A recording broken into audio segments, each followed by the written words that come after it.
यहाँ के शहरी हैं उनके साथ मिलकर पाकिस्तान डे को सेलिब्रेट किया जा सके।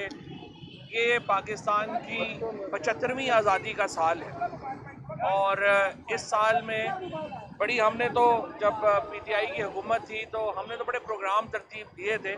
बदकिस्मती से वो ये जो रजीम चेंज ऑपरेशन हुआ उसमें बहुत सारे प्रोग्राम जो हैं वो ख़त्म कर दिए गए और आप जो हमारी इस वक्त जो नून लीग की सेक्रेटरी इंफॉर्मेशन है उन्होंने उसमें वो फंड्स भी कम कर दिए। सिर्फ एक तराना जो 54 साल के बाद आ रहा है जो हमने शुरू किया था वो अल्लाह का शुक्र है कि वो उसको मुकम्मल हो गया है। जावेद जब्बार साहब की और पूरी टीम को मैं मुबारकबाद देना चाहता हूँ कि वो तराना जो है जो कौमी तराना जो तकरीबन हमने जो है 63 साल के बाद री रिकॉर्ड किया है वो मुकम्मल हुआ है और बाकी प्रोग्राम बहुत सारे इस हुकूमत ने ख़त्म कर दिए।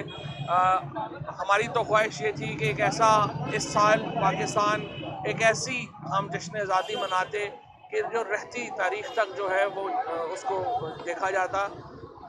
लेकिन इसको थोड़ा हमने कंपनसेट किया है कि आज ये जलसा जो लाहौर में होने जा रहा है ये इंशाल्लाह पूरे पाकिस्तान की उम्मीदों का मरकज़ है।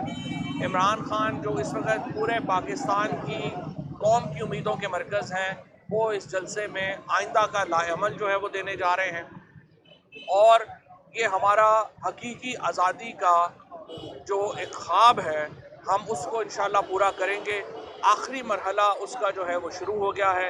इंतखाबात हकीकी आज़ादी जो है हकीकी आज़ादी जो है उसका मतलब क्या है? हकीकी आज़ादी का मतलब है ला इलाहा इल्लल्लाह कि पाकिस्तान के अवाम और हमारे जो लोग हैं वो कभी भी किसी और के आगे सर नहीं झुकाएंगे अल्लाह के सिवा। और पाकिस्तान की जो इस वक्त जो करारदाद मकासद है उसमें भी ये लिखा हुआ है कि पाकिस्तान के अवाम अल्लाह के बनाए हुए कवानीन के अंदर रहकर जो अवाम फैसला करेगी वो हतमी होगा। किसी तौर के ऊपर भी बाहर से बैठी हुई रजीम जो है वो चेंज नहीं कर सकती और ये इस बुनियादी थीम है आज के जलसे का। पाकिस्तान का जो हकीकी आज़ादी का मतलब क्या, ला इलाहा इल्लल्लाह। उसके बाद कुछ ऐसे मामलात हैं जिनके ऊपर मैं आपको बताना चाहता हूँ। मुझे बड़ी खुशी है कि जो 25 मई के वाक़यात में मुलव्वस अफसरान और सियासतदान उनके ख़िलाफ़ पंजाब हुकूमत ने कार्रवाई शुरू की है।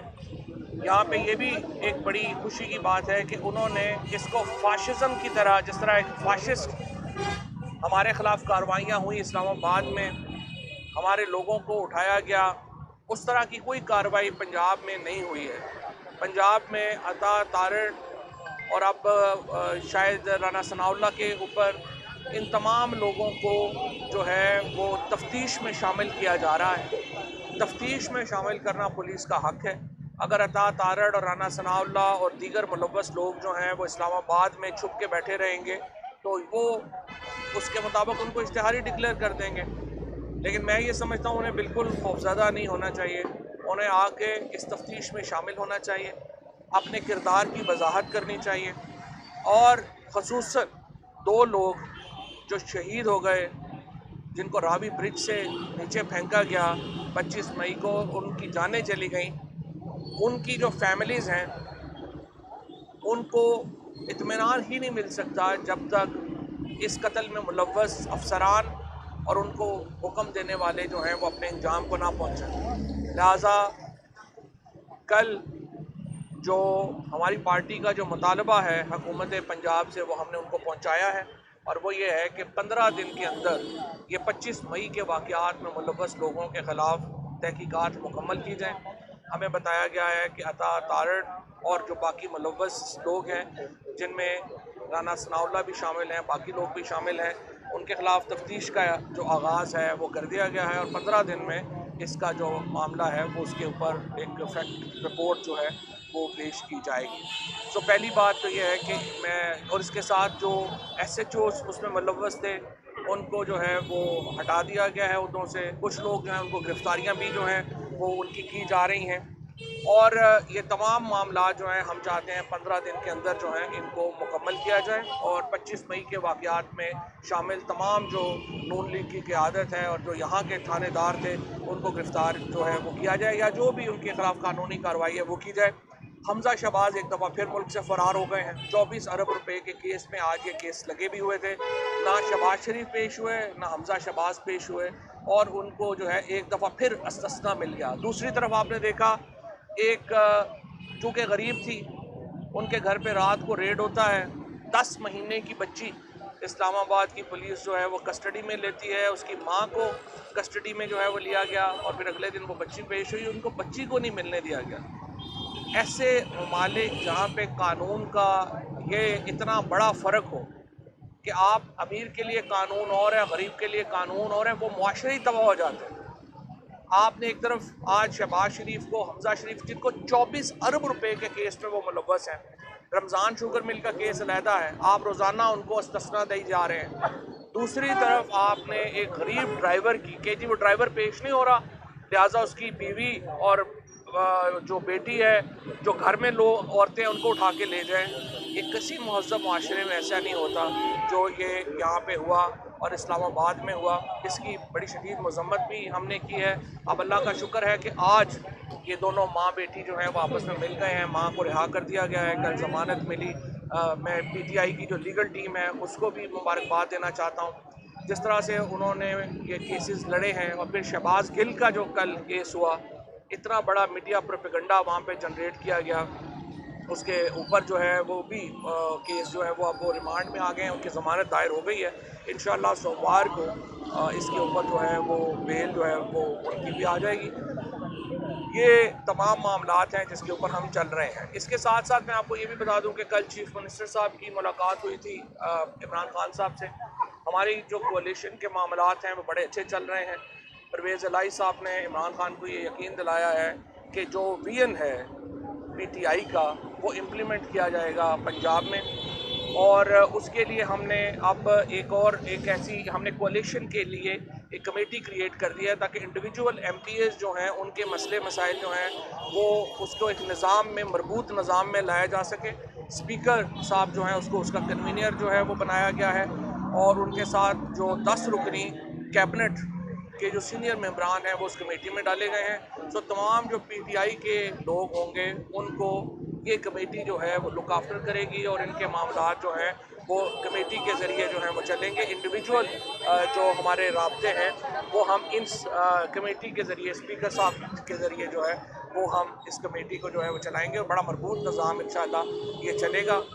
हम जल्द अज जल्द इलेक्शंस की तरफ जाना चाहते हैं। पाकिस्तान का जो असल समझिए कि जो पाकिस्तान का फ़ायदा है और जो वो सियासी इस्तेहकाम में है, ये जो डॉलर कभी अचानक ऊपर चला जाता है, कभी नीचे आ जाता है, कभी ये कह देते हैं फ़लाने से पैसे मिल गए हैं, कभी फ़लाने से पैसे नहीं मिले हैं, इस तरह से मईशतें नहीं चलती। हम देख रहे हैं कोई पॉलिसी नहीं है। इस वक्त 38% के ऊपर इन्फ्लेशन पहुँच गई है।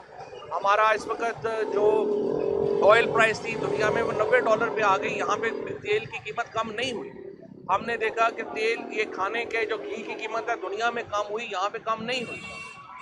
जो सफ़ेद पोश आदमी है, खसूसन जो 25-30 हज़ार रुपये से 1.5-2 लाख रुपया महीना कमाने वाला है, उसकी कमर टूट गई।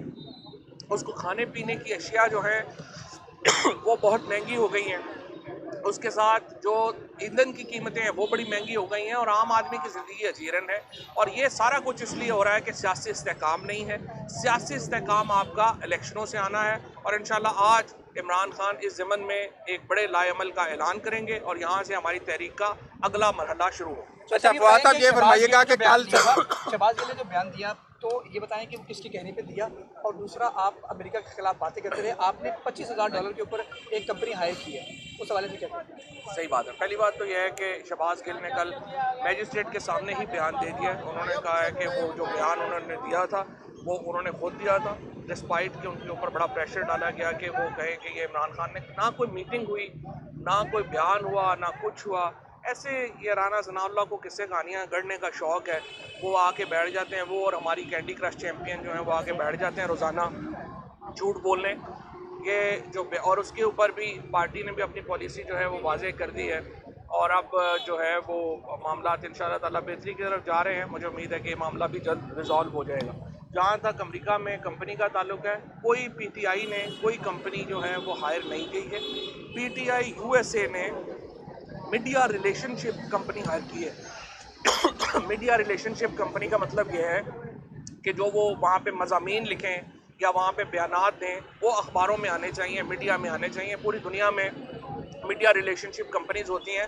यहाँ पे तो चूँकि नून लीग में वगैरह में तो रवाज है कि आप मीडिया ही ख़रीद लेते हैं, माशाल्लाह चैनल के चैनल ख़रीद लेते हैं। वहाँ पे ये रवाज नहीं है, वहाँ पे आपको कंपनियाँ रखनी पड़ती हैं जो PR करती हैं। अच्छा फवाद साहब, ये फरमाइएगा, कल सदर पाकिस्तान का एक बयान आया है जिसमें उन्होंने कहा है कि शहबाज शरीफ और इमरान खान को एक टेबल पर बैठ जाना चाहिए और नए इंतखाबात के लिए सोच विचार करनी चाहिए। उनकी ख्वाहिश है कि आप समझते हैं कि पार्टी इस बात पर मुतफिक है कि वो शहबाज शरीफ के साथ बैठकर आइंदा इंतखाबात के लिए कोई लाया अमल बन जाए? पार्टीज का तो एक बैठने में जो है वो कोई प्रॉब्लम नहीं है, और हमने पहले भी ये बात कही है कि अगर शहबाज शरीफ साहब जो हैं वो ये ऐलान करते हैं कि हुकूमत जो है वो इलेक्शंस के ऊपर तैयार है, तो फिर फ्रेमवर्क बनाने के लिए हम मुज़ाकरात करने के लिए तैयार हैं, हम बातचीत करने के लिए तैयार हैं। और अगर आप मेरे से मेरी ज़ाती राय पूछेंगे तो सवाए पाकिस्तान में इसके कि सियासी जमातें आपस में फासला कम करें और हम एक फ्रेमवर्क के ऊपर आए, इसके बगैर तो पाकिस्तान जो है वो स्टेबिलिटी की तरफ नहीं जाएगा। फासले कम होने में बेहतरी है, और फासला कम तब होगा जब शहबाज शरीफ इलेक्शंस के ऊपर आमादगी जाहिर करेंगे।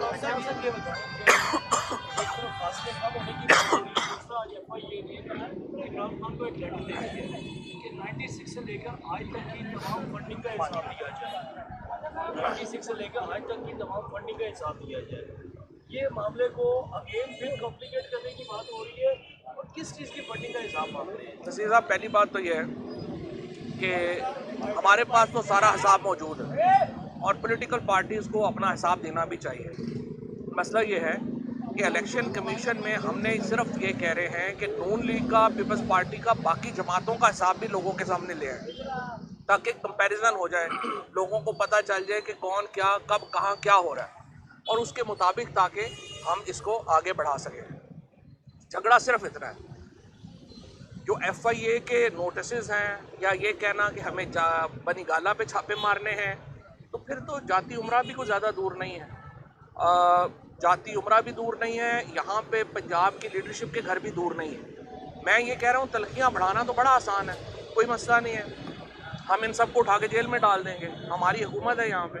तलखियाँ कम करने की ज़रूरत है, और ये बात जितनी जल्दी नून लीग की लीडरशिप समझ ले उतना उनके लिए बेहतर है। ये कन्फ्रंटेशन जो है ये पाकिस्तान के लिए अच्छी नहीं है, लेकिन अगर वो करना चाहेंगे तो फिर हम कर लेंगे, कोई मसला नहीं। तो सर, आपका बड़ा जायज़ है मुतालबा, और जाहिर है जब इलेक्शन होते तो बात सामने आ गई थी कि आवाम चाहते हैं बरवक्त इलेक्शन या बिफोर इलेक्शन, लेकिन लग नहीं रहा क्या लायामत करेंगे कि वो मजबूर हो। इलेक्शन तो हमारे हाथ में है और इलेक्शन कराने में कोई प्रॉब्लम नहीं है, लेकिन हम ये चाहते हैं कि जो फ्रेमवर्क के तहत हो बेहतर है। देखिए ना, हमारा समझिए चैलेंज क्या है, हम फसाद के बगैर इलेक्शन की तरफ जाना चाहते हैं। अगर हम आज पूरी ये स्ट्रीट मूवमेंट शुरू कर देंगे, ये हुकूमत तो 5 दिन नहीं चल सकती। लेकिन हमारा प्रॉब्लम यह है कि मुल्क की मईशत ऑलरेडी इतनी तबाह हुई है कि अगर ये सब कुछ हो जाएगा तो यहाँ पे पाकिस्तान में दोबारा आगे ही सफ़ेद पोश आदमी, उसकी जो है वो कमर टूटी हुई है। हमारा सिर्फ ये चैलेंज है कि इसको हमने कैसे रिजॉल्व करना है, बाकी इलेक्शन कराने में साहब आप चूँकि हमेशा एक रिफॉर्म्स की बात करते हैं, PTI जो अपना मुतालबा कर रही है कबल वक्त इंतखाबात शहबाज शरीफ ऐलान करे हम बैठने के लिए तैयार हैं, सिर्फ आपका जो मुतालबा है इस हद तक महदूद है या चीफ इलेक्शन कमिश्नर की भी आप तब्दीली चाहते हैं इसके बाद? यानी ये थोड़ा सा ये क्लियर कर देखिए, मैंने ये क्लियर किया है कि आप जब इलेक्शन का अनाउंस करेंगे उसके बाद इलेक्शन के फ्रेमवर्क को तय करना है। हमारा मुतालबा है कि इलेक्शन कमीशन को चेंज करें, उनका मुतालबा होगा कि आप पंजाब और खैबर पख्तूनख्वा की असम्बलियाँ जो हैं वो तोड़ें, हमारा मुतालबा होगा कि आप सिंध असम्बली जो है वो बर्खास्त करें। ये फिर फ्रेमवर्क की डिबेट है। फ्रेमवर्क की डिबेट जो है वो शुरू हो सकती है अगर वो इलेक्शंस की बात करेंगे। अच्छा, ये बताएं, जो मौजूदा हुक्मरान है उनके सामने कानून उठाते हैं, और आपने भी ये उंगली उठाई, आप सब भी कानून के तालबे इल्म हैं और 4 साल हुकूमत में रही है। आवाम ये पूछती है कि कानून किसने ठीक करना, आप भी नहीं कर सके 4 साल में, मौजूदा भी नहीं कर सके, तो ये दोनों सही बात है। गैप कहाँ है? नहीं, ये गैप इसलिए है कि पाकिस्तान में सियासी जमातों का आपस में बड़ा गैप है। ये एक पार्टी की शायद ना हो सके, इसके ये भी वो इशू है जिस तरह इलेक्शन फ्रेमवर्क की हम बात कर रहे हैं। पाकिस्तान में बुनियादी रिफॉर्म्स के लिए जो सियासी डिबेट होना ज़रूरी है वो पाकिस्तान में हो नहीं रही। यहाँ पर फासले बड़े बड़े हुए हैं, वो रोज़ाना कह देते हैं हम वो जातियों बनी गाला में ये कर देंगे वो कर देंगे, फिर उसका रिएक्शन आता है, फिर हमारे लोगों को जिस तरीके से अरेस्ट किया जाता है, ट्रीट किया जाता है, तशद्दुद किया जाता है, अब आप देखें ना, जिन लोगों को जो है यहाँ पे, जैसे शहबाज को आपने अरेस्ट किया, उसको तशद्दुद का निशाना बनाया गया।